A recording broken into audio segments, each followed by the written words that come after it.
Thank you to Target for supporting PBS. In June 2020, in the wake of massive protests against police brutality and the death of George Floyd, a black man who was killed during his arrest in Minneapolis, the New York Times made an unprecedented move.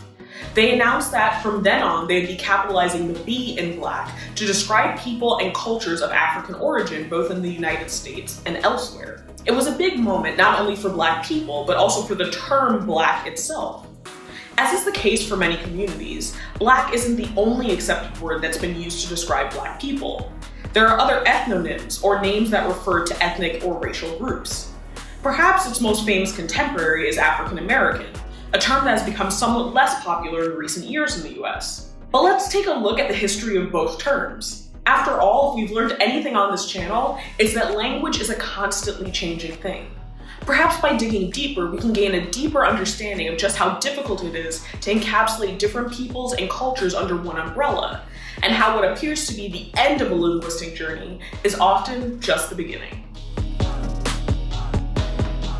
Before we get into the nuances of the different words people of African descent have used to describe themselves, we should probably start with, well, Africa itself. Not just the continent, but the word.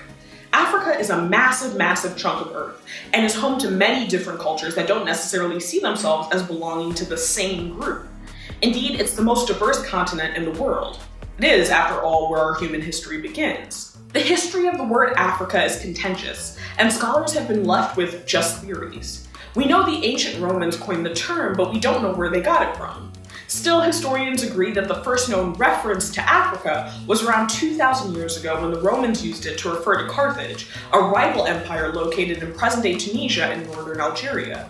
Of course, the Romans weren't the first and only people to give this region a name. The ancient Greeks called the continent Libya. But what did the ancient Africans call themselves?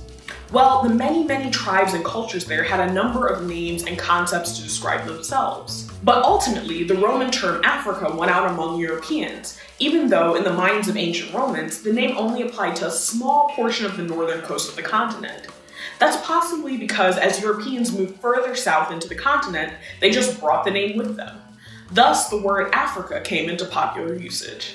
So that's where we get Africa, but now comes another piece of the puzzle. Where did we get the word Black, and how did it come to be thought of as interchangeable with African? It's important to get into because while the term Black is gaining in popularity today, the term African American actually rose to prominence because it was considered more appropriate than Black or colored.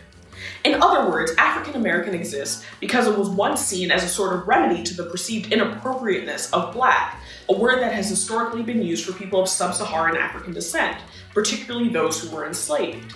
It was at a news conference in 1988 in the Chicago Hyatt Regency O'Hare Hotel that civil rights activist Reverend Jesse L. Jackson announced that Black people preferred to be called African American. Jackson said, "To be called African American has cultural integrity. It puts us in our proper historical context. Every ethnic group in this country has a reference to some land base, some historical culture base. African Americans have hit that level of cultural maturity." And why transition to African American from Black? Well, as Black Studies scholar E. Patrick Johnson notes, the word has a difficult history that goes back at least to the 14th century Europe, where Black took on a moral dimension. It was used to describe evil and corruption, something that was tainted or soiled. It came in handy when it came time to justify the enslavement of an entire group of people, and was used to associate dark-skinned people with immorality. It was used, in essence, to make it seem like they didn't have the same kind of souls. But during enslavement, Black was not the most prominent word used to describe people stolen from their homes in Africa. Colored people and Negro were much more common, and it wasn't until after emancipation in 1863 that Black came into more popular use. Though, as E. Patrick Johnson mentions, this wasn't necessarily positive. Instead, the increased prominence of the word Black was due to Black codes, which limited rights post-emancipation. The word being used to justify white supremacy meant that using it in any other context would be an act of reclamation, and like many words affecting marginalized groups that get reclaimed, not everyone in the community is down with it. But the word's complicated history also made it a potent tool for Black activists and revolutionaries to recontextualize its power, as a word that referenced a brutal history put in the hands of the people it once denigrated. This way of thinking found a powerful advocate in W.e.b. Du Bois in the early 20th century. Du Bois was a critic of racial biological essentialism, or the idea that people are born into different races that determine, among other things, their intelligence and potential. He published The Souls of Black Folk in 1903, a seminal work on race in America that boldly recontextualized the word black. For an example of how it was received, the Nashville Banner wrote in its review that The Souls of Black Folk was dangerous for the Negro to read, for it will only incite discontent and fill his imagination with things that do not exist or things that should not bear upon his mind. Another person who embraced the word black was Stokely Carmichael, an organizer who brought wide attention to the term Black Power during the June 1966 Meredith March Against Fear in Mississippi.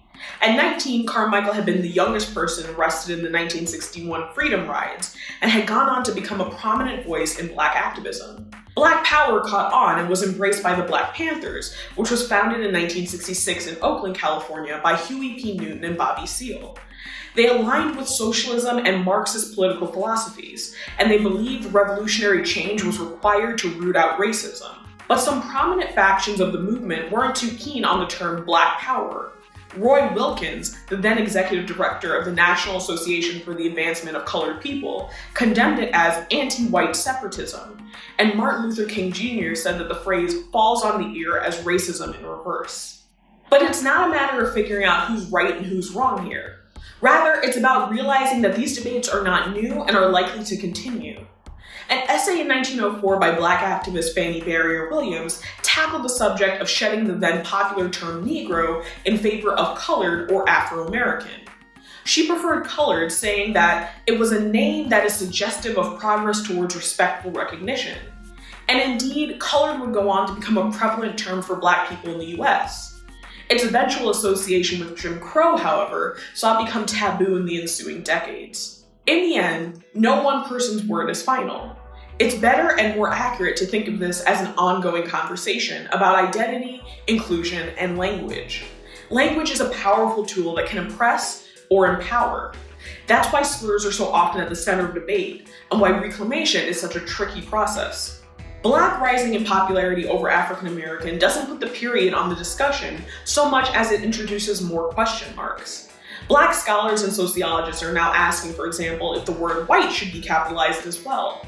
Some say it shouldn't be, as it refers to a skin color and not a shared experience, while others say this argument gives white people a pass on having to reckon with their identities.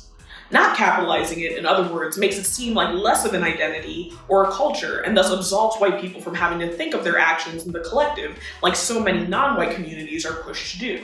Whatever the future holds, the common thread in both past and present is the desire of marginalized people to use language to put a name to their experiences, empower themselves, and connect with one another. It's likely that will remain the case. If we've learned anything over the past few months, it's that a voice is a powerful thing that can change the world. It's important to be mindful of what you say. We'd like to thank Target for being a proud supporter of PBS. Target stands with Black families, team members, and communities. Target is committed to using its resources nationwide to help heal and create lasting change. Target is investing time, resources, and funding to support new and long-standing partners across the country. Groups working to empower Black communities and create opportunity. To learn more about Target support, go to target.com/community. PBS is asking you to share your stories, experiences, and ideas on your life in America today.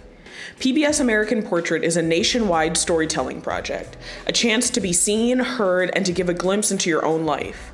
Everyone has a story. Share yours at pbs.org/American Portrait. Hey Originauts, this is just a reminder that you can become a member of our Patreon page. Starting at $3 a month, you can gain access to a patrons-only feed with all types of cool behind-the-scenes footage, as well as 24-hour early access to every new video. And at some of our higher tiers, you can also get other great benefits. So check out the link down in the description, and I'll see you soon.